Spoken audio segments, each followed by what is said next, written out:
గౌరవ ముఖ్యమంత్రి గారికి రేవంత్ రెడ్డి గారికి, అదేవిధంగా ఆరోగ్య శాఖ మంత్రివర్యులు సోదరులు దామోదర రాజనరసింహ గారికి, మంత్రివర్యులు జూపల్లి కృష్ణారావు గారికి, మంత్రివర్యులు పొంగులేటి శ్రీనివాసరెడ్డి గారికి, అదేవిధంగా సీతక్క గారికి, అదేవిధంగా శాసనసభ్యులు శ్రీహరి గారికి, శంకర్ గారికి, వంశీకృష్ణ గారికి, అనిరుద్ గారికి, ఎన్ఎం శ్రీనివాసరెడ్డి గారికి, అదేవిధంగా సిఎస్ గారికి, మరి స్థానిక శాసనసభ్యురాలు పర్ణికా గారికి, మరి ఇక్కడ విచ్చేసినటువంటి అధికారులకి, అదేవిధంగా స్టూడెంట్స్కి అందరికీ కూడా నా యొక్క హృదయపూర్వక నమస్కారాలు తెలియజేస్తా ఉన్నాను.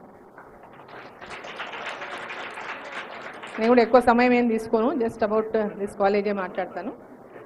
ముఖ్యంగా మారుమూల ప్రాంతాల్లో, మన బ్యాక్వర్డ్ డిస్ట్రిక్ట్స్లో మెడికల్ కాలేజెస్, ప్రతి జిల్లాలో కూడా మెడికల్ కాలేజెస్ ఉండాలని ప్రధానమంత్రి నరేంద్ర మోదీ గారు ఎవ్రీ డిస్ట్రిక్ట్ కూడా మెడికల్ కాలేజ్ ఉండాలని చెప్పి మన రాష్ట్రానికి అనేక కాలేజెస్ కూడా శాంక్షన్ ఇచ్చారు. కేంద్ర రాష్ట్ర ప్రభుత్వాల యొక్క అభివృద్ధితో ఈ యొక్క కాలేజీని మంచి కాలేజ్గా, మంచి స్టూడెంట్స్గా, ఇక్కడ నుంచి పెద్ద పెద్ద అంటే గ్రామీణ రూరల్ ఏరియాస్ నుంచి, ఇప్పుడు అమ్మాయిలంతా రూరల్ ఏరియాస్ వచ్చినటువంటి పేద పిల్లలు ఇక్కడ కాలేజ్ రావడం వల్లనే మనకు సీట్స్ పెరిగినందువల్లనే ఇక్కడ మీకు అందరికీ కూడా అవకాశం వచ్చింది. సో మీ అందరూ కూడా అవకాశాన్ని పూర్తిగా సద్వినియోగం చేసుకొని మీరు కూడా రూరల్లో సర్వీస్ చేయాలనేటువంటి కమిట్మెంట్తో ఉండాలా. మేము ఇక్కడ మెడిసిన్ చేస్తాం, రేపు పీజీ చేస్తాం, మేము హైదరాబాద్ పోతాం, అమెరికా పోతాం, ఇంకో చోటికి పోతామంటే అది మీకు న్యాయం కాదు.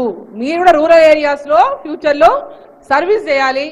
మీరు కూడా కమిటెడ్గా, డెడికేటెడ్గా పూర్ పీపుల్కి రేపు పొద్దున వైద్యం అందించాలి. ప్రతి ఒక్కరికి కూడా వైద్యం కూడా అందుబాటులో తేవాలి. పూర్ పీపుల్కి అందరికి కూడా వారికి పిలిస్తే పలికేటటువంటి విధంగా వైద్యం ఉండాలనేటటువంటి లక్ష్యంతో మీ అందరూ కూడా మంచిగా మెడిసిన్లో మంచిగా గ్రేడ్స్తో మంచి చదువుకొని, అదేవిధంగా ఇంకా పై మీరు ఎయిమ్స్తో ఏ లక్ష్యంతో ఏ డాక్టర్ కావాలని, మీరు ఏ స్పెషలైజేషన్ చేయాలని అనుకుంటున్నారో వారంతా మీ లక్ష్యం నెరవేరాలని, మీకు ఆ భగవంతుడు మంచి శక్తిని, జ్ఞాపక శక్తిని, ఆరోగ్యాన్ని ఇవ్వాలని, మరి ఈ సొసైటీకి మీరు అందరూ, ఈ ప్రాంతానికి కూడా మీరు ఫ్యూచర్లో బ్యాక్వర్డ్ ఏరియాస్లో సర్వీస్ చేయాలని చెప్పి కోరుకుంటూ అందరికీ ధన్యవాదాలు. All the best.